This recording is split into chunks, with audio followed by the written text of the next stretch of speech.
नमस्कार दोस्तों, सुनी सुनाई कहानी एच के जैन की जवानी में आपका स्वागत है। मित्रों, ये सारी कहानियाँ आप सुन रहे हैं मेरे यूट्यूब चैनल एच के जैन डायरीज पर। और जैसा कि आप जानते हैं, मैं जवाहर नवोदय विद्यालय का एक सेवानिवृत्त प्राचार्य हूँ और इस उद्देश्य के साथ यह कार्य कर रहा हूँ कि मेरे इन प्रयासों से आप लोगों को कुछ ना कुछ प्रेरणा अवश्य मिलेगी। तो आज की जो कहानी है वो एक रामलाल नामक व्यक्ति की है। जो रामलाल था वो एक राजा का प्रिय सेवक था। राजा उसे बहुत पसंद करता था और रामलाल राजा की बहुत सेवा किया करता था। राजा जब भी देखता रामलाल खुशी नजर आता था, हर समय प्रसन्न नजर आता था। राजा से यह देखा ना गया कि भाई ये व्यक्ति इतना खुश कैसे रहता है, इतना प्रसन्न कैसे रहता है, जबकि इसके लिए जो वेतन है वो तो केवल 1 रुपये दिन का मिलता है।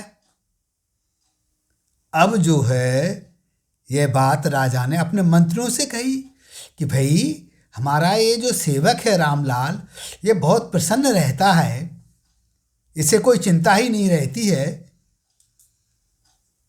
और अपने में मस्त, मालूम करो क्या बात है। तो मंत्री जी बोले कि ठीक है महाराज, आप थोड़ा इंतज़ार कीजिए, मैं आपको कारण बताऊंगा कि क्यों इतना मस्त रहता है। अब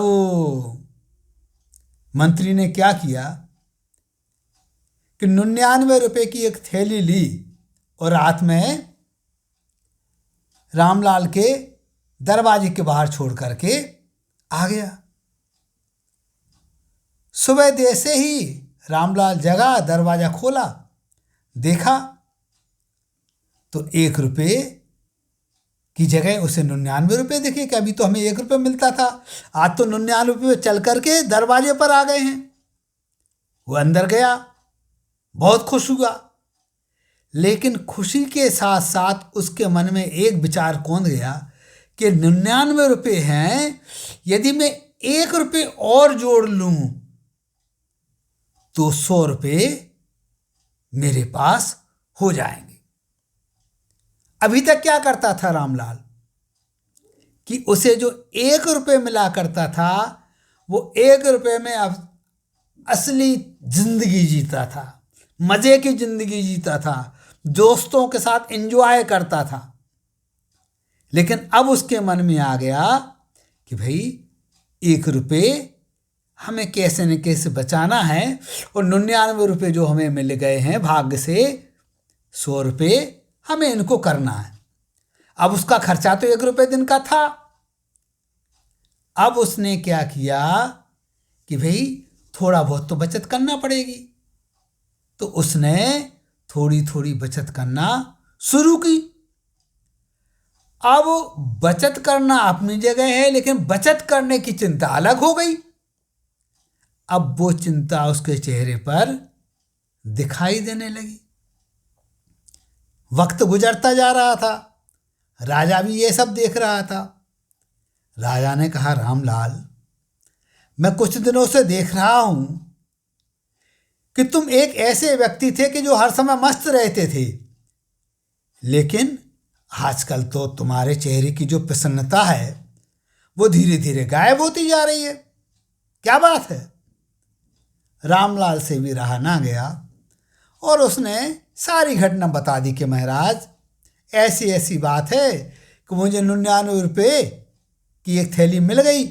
अब मेरे मन में ये बात आई कि 99 की जगह मैं 100 कर लूँ, तो मैं 1 रुपये बचाने का प्रयास कर रहा हूँ और उसी सोच में डूबा रहता हूँ।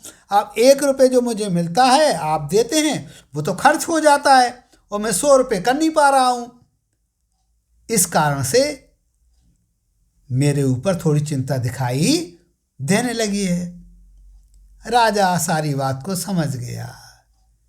उसने कहा कि भाई तृष्णा ही सब चीजों की जड़ है। अभी तक तुम्हारे पास जितना था 1 रुपये मिला करता था, तो ना तो तुम्हारे लिए भविष्य की चिंता ना वर्तमान की चिंता, अपने आप में मस्त रहते थे। लेकिन 99 मिलने के बाद तुमने 1 रुपये का स्वाद लेना भी छोड़ दिया। राजा ने उसको पुनः समझाया कि भाई जो जिंदगी तुम पहले जी रहे थे उसी जिंदगी को जी करके अपनी जिंदगी को सार्थक करो, अनावश्यक चिंताओं में मत फंसो। तो मित्रों, ये जो एक प्रसंग है, ये जो एक कहानी है, ये हम सबके ऊपर घटित होती है। यदि हम संतुष्ट रहते हैं तो हमारे पास थोड़ा सा रहने के बावजूद भी हम प्रसन्न रह लेते हैं। लेकिन जहाँ पर हमारी इच्छाओं की जो खाई है, तृष्णा का जो तालाब है, जब वो पैदा हो जाता है तो गड्ढे में तो कितना भी भरते जाओ, आशा गर्ता प्रतिप्राणी यस्मन विश्वम अनुपमम। आशा रूपी जो गड्ढा है वो तो इतना बड़ा है कि विश्व की सारी शक्तियाँ, सब कुछ उसमें समा जाए। तो हमारे अंदर जो इस तरह की भावना जब पैदा हो जाती है तो हम संतुष्ट नहीं रह पाते और जिंदगी का आनंद नहीं ले पाते हैं। तो मित्रों, हम अर्जित तो करें, लेकिन अर्जित करने के साथ साथ वर्तमान जीवन का जीने का आनंद उठाएं। जो हमारे पास है उसका आनंद लें और तनाव मुक्त और चिंता मुक्त जीवन जीने का प्रयास करें। धन्यवाद। जय हिंद, जय भारत।